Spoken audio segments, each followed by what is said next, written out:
Right, hello, you're watching Geeks Assemble, and we are at the last Hobbit movie, the Battle of the Five Armies. Wow, this was a brilliant way to end the trilogy in my eyes. I really enjoyed it, and if you want to know my opinion of the first movie and the second movie, they're on the channel, so you might as well check them out before you see this video.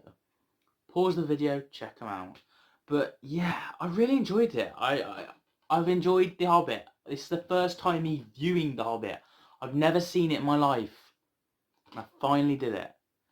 I had the Lord of the Rings box set off my granddad's. He owned them, and when passing, I got them.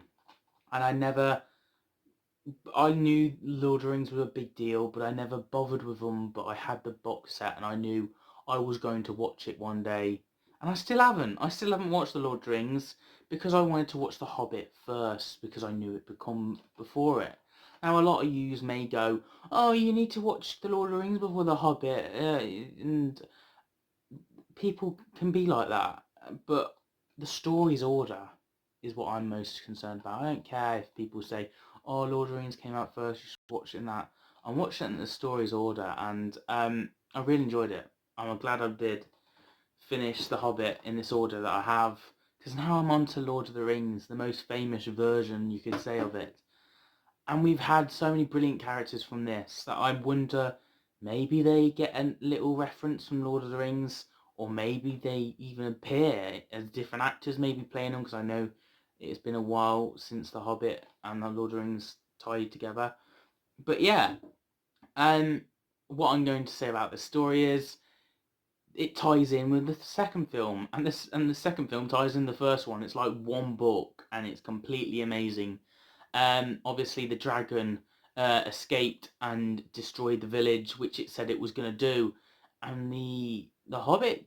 The dwarfs couldn't do anything about it. They couldn't do nada. They just watched it burn.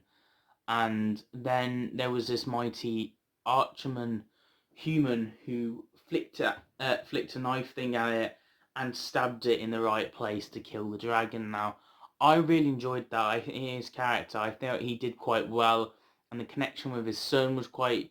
Normally when there's a dad and a son thing going on, I don't really care, but I actually thought this worked quite well.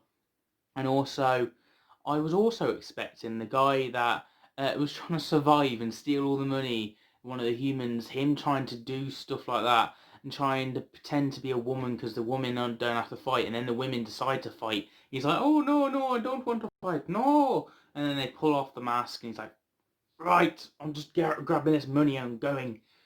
And he doesn't get his comeuppance, which is interesting.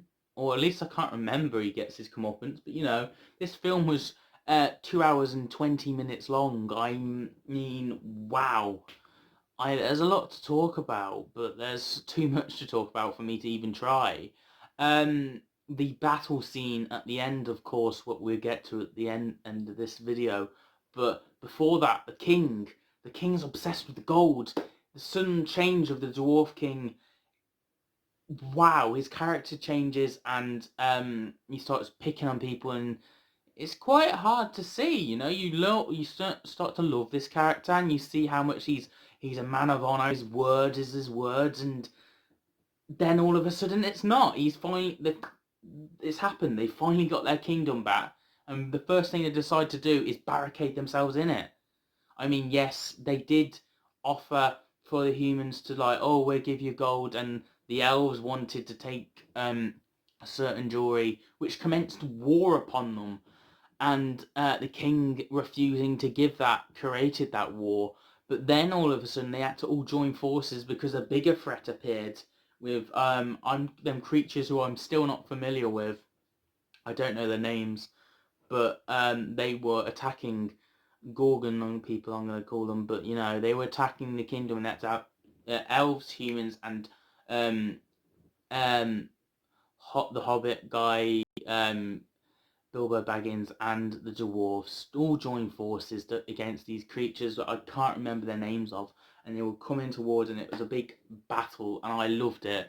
A bit like Endgame in a way, and yeah, I just thought it was worked quite well, and it didn't feel like it was going on forever, even though the battle scene it felt like a story. The battle scene, normally you just go and they're fighting, bam, bam, bam, all cool action shots, but this battle scene had a story fluent throughout it, and that's what I really enjoyed about this.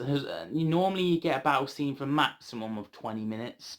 This battle scene was actually, I paused it to go to the toilet, so I saw, and I was like, oh, this battle scene, how long is it going to go on for? Just checking the runtime. There's an hour left. Over an hour of a battle scene is brilliant in my eyes. And of course, my favourite dwarf character got killed off, but doing it to save his love, his woman, his elf woman. And yeah, that's quite upsetting, I guess, to see one of my favourites. I said the main flaws in the first film and the second film, they never died. Where's all these main characters? You don't kill off one of them in 2 films. Are you kidding? And then in the third one, they just kill off the brother. Then they kill him off, my favourite, and then they kill off the king. But I did like the king fight. The main bad guy and the king killing each other was quite poetic and just, and it was like, wow, and he even lent into the sword so he could finally get his last dig and see his enemy die, and then he could look at his kingdom as they were, I think, in honor, and he collapses and sees his friend Bilbo Baggins, I do believe, and yeah, I'm glad they made up. There's something else as well, the king's treachery. You betrayed me, I'm going to jump you off this thing, to eventually by the end just saying, thank you for betraying me, thank you for making me a man again, and everything I wasn't. And then of course, we've got these 5 wizards against the darkness, which I think they banished. So maybe, because this is before the Lord of the Rings, the darkness would return for Lord of the Rings. I guess that's the main threat, I guess. But all these wizards start attacking, and of course, the best wizard of all. Let me just try and remember his name. Gandalf the Grey. I really enjoyed him. I really enjoyed his performance in this, as per, and I loved Bilbo Baggins and the wizards scenes together. That was just such a gel. It's such a nice little thing. And then the battle stops and everyone's kind of said their goodbyes, and it's all like that, and we get a nice comeuppance from the first film with the old man, Bilbo Baggins turning into an old man and looking at the ring and talking, and it just pans out. But I didn't like the fact that Bilbo Baggins' house got destroyed. I really didn't like that. I was like, this man's been through a flipping lot, and you're taking his house. Yes, he's been away for a while, but all I expected was bloody cobwebs on his furniture, not a bloody empty house. But yeah, it was good. Really good film. I'm going to give this one a 9.5 out of 10. Yeah, we're giving it that. I mean, we gave the first one an 8, the second one a 7.5, and this one gets a 9.5 from me. This is the best one in my opinion. The dragon scene at the beginning was brilliant. The Dark Lord versus the wizards, the battle scene. Oh my god, the battle scene.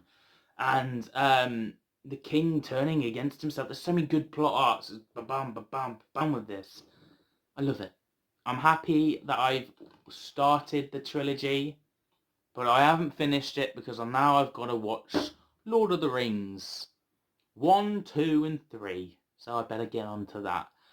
Join me next week for them, but also I do reviews of shows like, I do movies as well, like Star Wars, James Bond, to name a few, Marvel movies, Batman movies, but I also do TV shows like Sherlock, Being Human, Torchwood, Merlin, Robin Hood, and plenty more shows and movies to review on this channel. So you might as well subscribe, get the little bell so you don't miss a video, and give this video a thumbs up, because we deserve it. We've gone through more than 3 hours worth of films, ba-bam, ba-bam, with all these films.